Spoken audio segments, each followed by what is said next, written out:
দিদা কই নেই যে?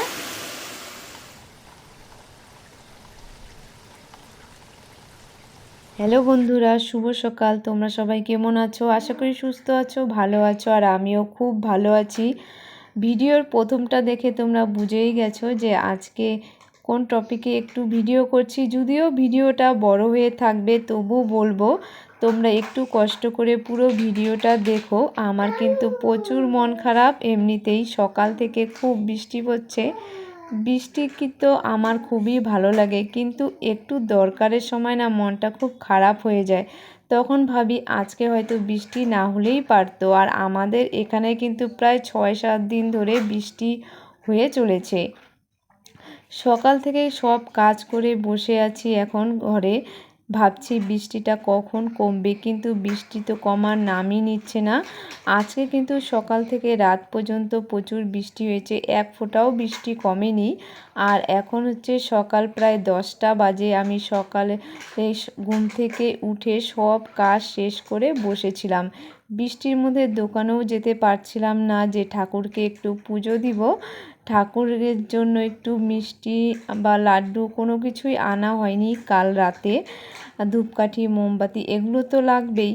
তো মা এসেছিল, মাকে পাঠিয়েছিলাম দোকানে, যে বললাম তুমি একটু এনে দাও, তাহলে আমি পুজো দিয়ে উঠবো, নয়তো আবার রান্নার ওদিকে গেলে আবার স্নান করে পুজো দিতে হবে। সকাল থেকে কিন্তু দুবার ড্রেস চেঞ্জ করা হয়ে গিয়েছিল। তো মা দোকান থেকে নিয়ে আসছে, নিয়ে আসার পরে আমি তো স্নান করেই বসেছিলাম। মা নিয়ে আসার পর কিন্তু আমি মন্দিরেও চলে এসেছি, তোমরা দেখতেই পাচ্ছ।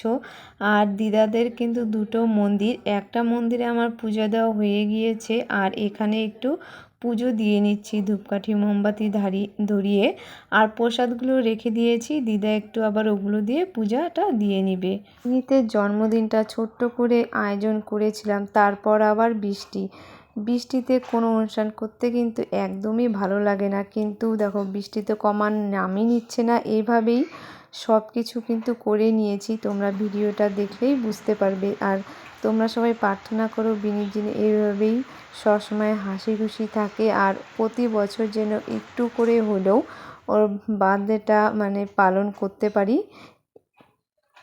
দেখো বন্ধুরা, এখন কিন্তু আমার পুজো দেওয়া একদম কমপ্লিট হয়ে গেছে। পুজো দিয়ে ঘরেও চলে এসেছি। এটা বাড়িতেই মন্দির ছিল, বাড়ির মন্দিরেই আমি পুজো দিই প্রতি বছর। আর এদিকে এসে আমি সকালে রান্না বলতে ওই ভাত ডাল একটা ভাজা করে বিনীতকে খাইয়ে ঘুম পাড়িয়ে দিয়েছিলাম। আর এখন দুপুরের রান্না চলছে। দুপুরের রান্না বলতে ওদিকে তো 5 রকমের ভাজা করেই রেখেছি আমি। মামি পায়েসটা বসিয়েছে, আর ওদিকে এক পিস মাছ এনেছিল, রেখে দিয়েছি। বললাম এত ঝামেলা আর করতে হবে না, আর মাংসটা করা হয়েছে পায়েস করবার পর।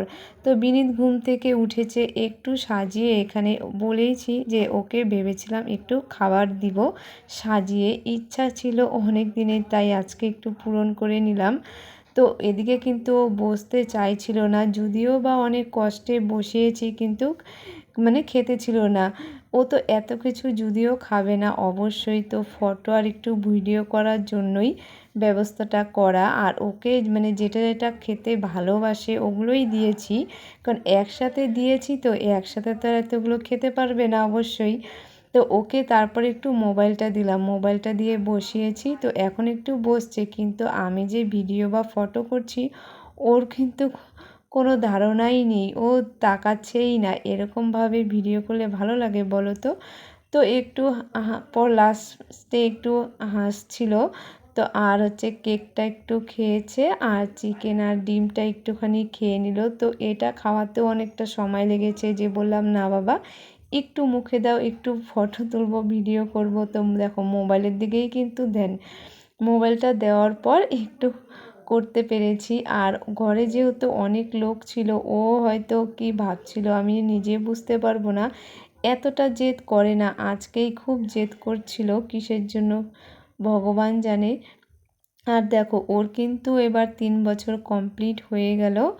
দেখতে দেখতে বছর কিভাবে যে ঘুরে যায়, আজকেই 3 বছর হবে, আবার দেখতে দেখতে আরেক বছর এসে পড়বে, এটাই বুঝে পাই না। সেই ছোট্ট বিনীত আস্তে আস্তে চোখের সামনে কিভাবে বড় হয়ে যাচ্ছে, এটা অনেক সময় ভেবে অবাক হয়ে যাই। তারপর আমিও একটু খাইয়ে দিলাম। আর এরপর শুরু হবে রাতের খাবার। একটু ছোট্ট করে আয়োজন করেছি। আর দেখো এখনও বৃষ্টি পড়ছে, সন্ধ্যা লেগে গেছে, তাই বারান্দাতেই রান্না হচ্ছে। বলো, এই দেখো এক ঘর এক দোরে ছোট্ট একটু আয়োজন করেছে। কি পরিস্থিতি বৃষ্টিতে তোমাদেরকে বলে বোঝাতে পারবো না। আর রাতের ভিডিওটা সেকেন্ড পার্টে দিব, কারণ অনেক বড় হয়ে যাচ্ছিলো ভিডিওটা। তোমরা সবাই ভালো থেকো, বাই বাই।